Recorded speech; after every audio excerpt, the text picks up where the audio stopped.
One Man's Family, brought to you every weekday night at this time, transcribed by Bactine, the remarkable new family antiseptic and germicide. Another fine, dependable product of Miles Laboratories, makers of Alka-Seltzer.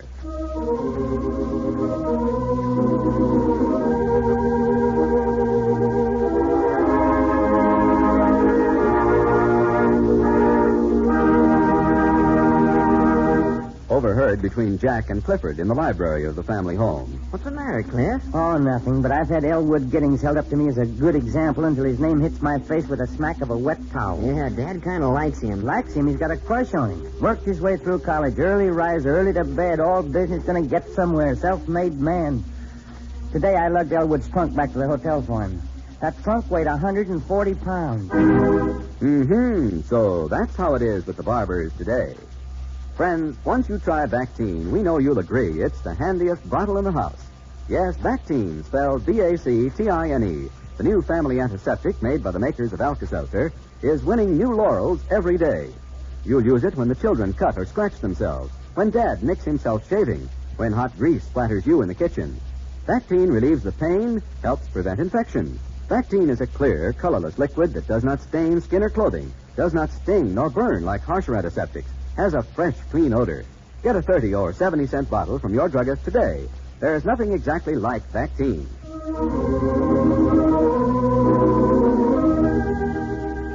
Chapter 9, Book 78.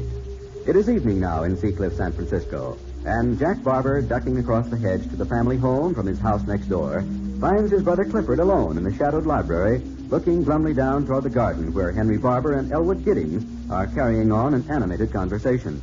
Jack says, Hi, Cliff. Where's Mom, do you know? In the kitchen. Oh, if there's ever a house that's undersupplied, it's mine. Betty's all ready to fry some filet of sole, and we don't even have any flour. What are you looking at? Oh, Dad and Elwood, huh? Dad sure likes him. Likes him? He's got a crush on him. Hey, you sure everything's okay between Elwood and Teddy? Sure, as far as I know. Why? Betty says Elwood suddenly decided to move back to the hotel. Oh, that's just being considerate. It's a little late for it, but considerate in his fashion. He decided this noon that his being here was too much work for Mom. Oh, what's the matter with you? Might be my sacroiliac. Huh?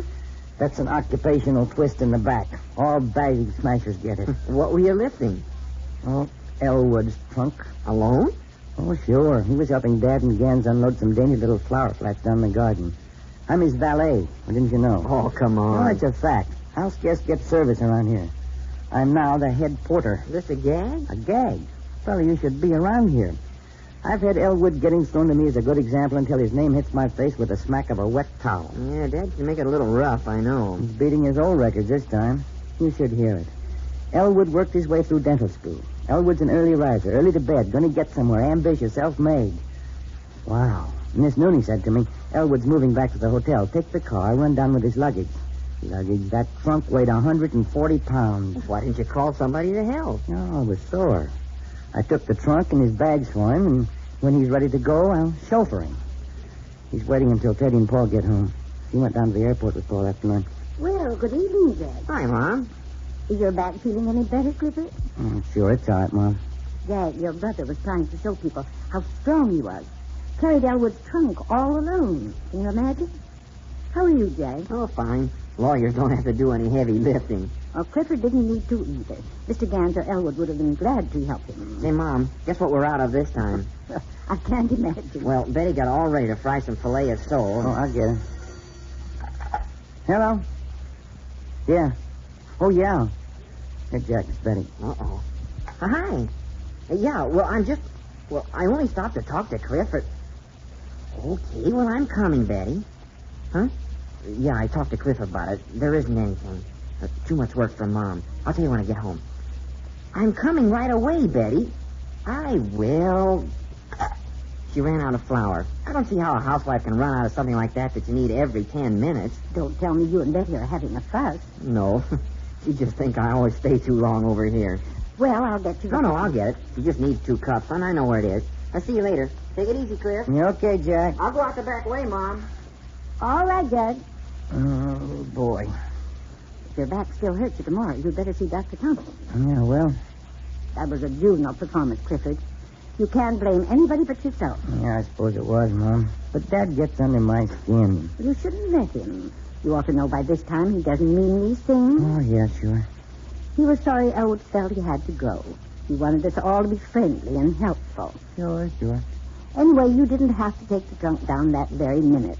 You could have waited until Elwood was ready to leave. I was following orders, Mom. I'm just a private around here. Clifford, if you take the trouble to get acquainted with Elwood... Mom, I've been polite to the guy. I said I would be, and I also said I didn't have to like him, and I don't. Thank you, Mr. Barbour. Now, be careful now. Elwood's coming. Come in, Elwood. Well, I hate to intrude, but I think I better run along, Mrs. Barbour. I won't wait for Teddy. I'll see you tomorrow night anyway. It's so near dinner time. Why don't you stay? And Clifford will drive you down afterwards. Sure. Oh, no. I'm not going to impose myself for another dinner.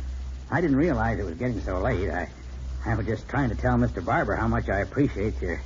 Well, it sure was nice of you to have me here. I only hope I didn't overstay my welcome. Why, we've enjoyed having you, Elwood, very much. Yes, ma'am.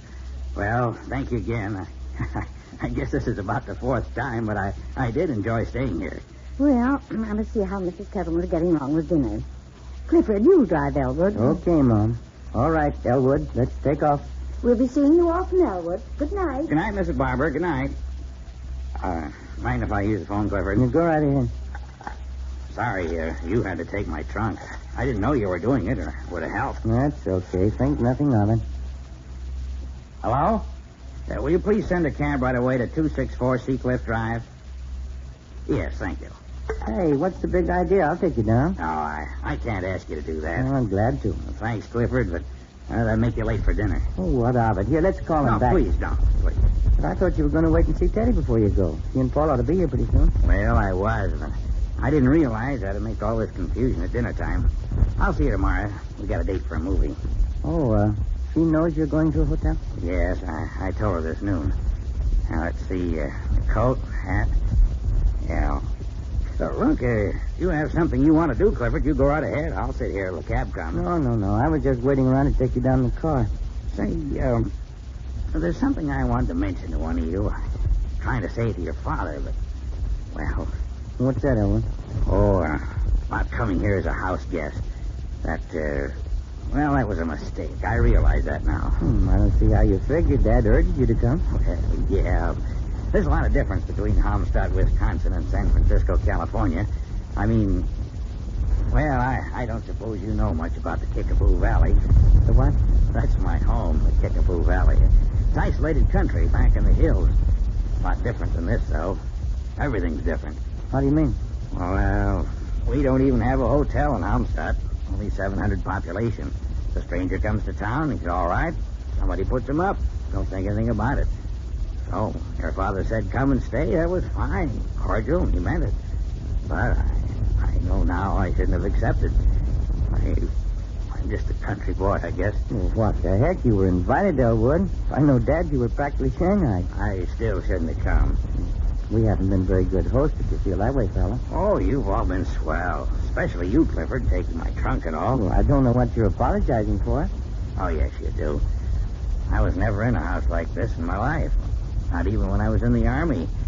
When I left home for dental school, I never been out of the valley. Strictly hayseed. I had to work my way, so I still had a lot of rough spots even after college. Then in the Army, well, we were always short-handed in the dental corps. I didn't get around much until the end, when I met Teddy. So I haven't learned any social graces, I guess. But I can't learn them. I'm going to. Elwood, you don't have to apologize for anything. Oh, I'm not ashamed of my background. Don't get that idea. My people came to Wisconsin way back in 1830. They've always been self-reliant, paid their own way, worked hard, and I'm proud of them. Our fashions are different, that's all. Look, for instance, this is probably a dumb question, but when you've been a house guest, do you give a tip to the housekeeper, like to Mrs. Kettleman, for instance? In a movie once, I saw a fella tip a butler. So what about that? Well, I guess it's done in certain places, Elwood, but Mrs. Kettleman would be insulted. Okay. Only way I can find out these things is to ask. Come on now, cancel that cab, I'll drive you down. No. Thank you, though.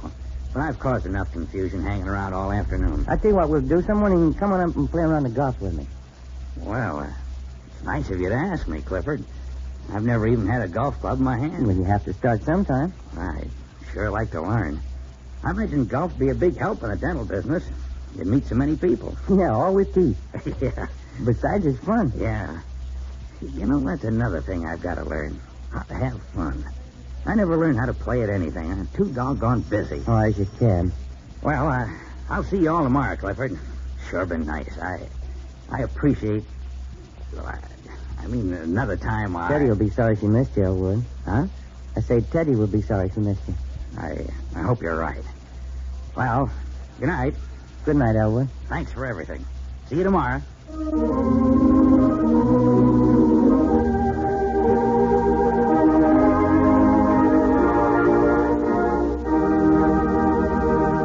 The Barbours will be back in just a moment. You know, every day we're hearing words of praise from you folks who have discovered Bactine. Here's an example. Hey, honey, I'm home. Yes, and you sold your sketches. I can tell by the tone of your voice. Yep. Mr. Clark liked every one of them. I'll tell you all about it if you'll be a good little wife and bring me the Bactine. I'm way ahead of you, mister. Here it is. Sit down right here and take off your shoes and socks. Oh, boy, yes. Say, you know what? Bactine is doing the trick. It's wonderful for athlete's foot. Since I've been using it, the old dogs are feeling a lot better. Say, you know, I'm sure glad we decided to try Bactine. It's great stuff. The handiest bottle in the house, a lot of folks are saying. And we think you'll find this to be true, friends. We want you to try Bactine and discover for yourself its many, many household uses. Get a 30 or 70-cent bottle from your drugstore on our double your money back guarantee. That's right. If Bactine doesn't prove to be the finest household antiseptic and all-around germicide you've ever used, Miles Laboratories Incorporated will refund double your full purchase price. Be sure you ask for Bactine. Bactine.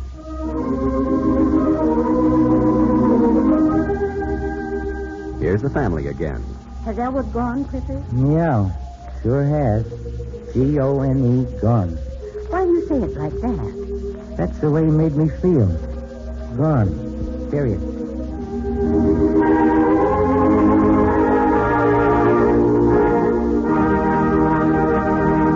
Do you feel a cold coming on? Do you feel miserable with hay fever?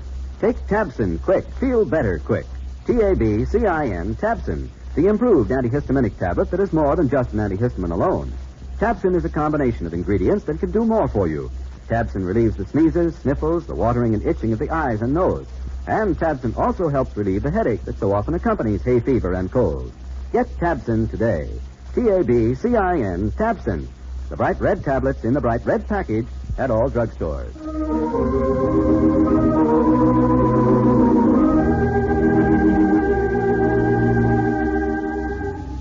One Man's Family is brought to you every weekday night at this time, transcribed by Miles Laboratories, makers of Bactine. Tomorrow, Chapter 10, Book 78. This is a Carlton E. Morse production, directed by Michael Raffetto.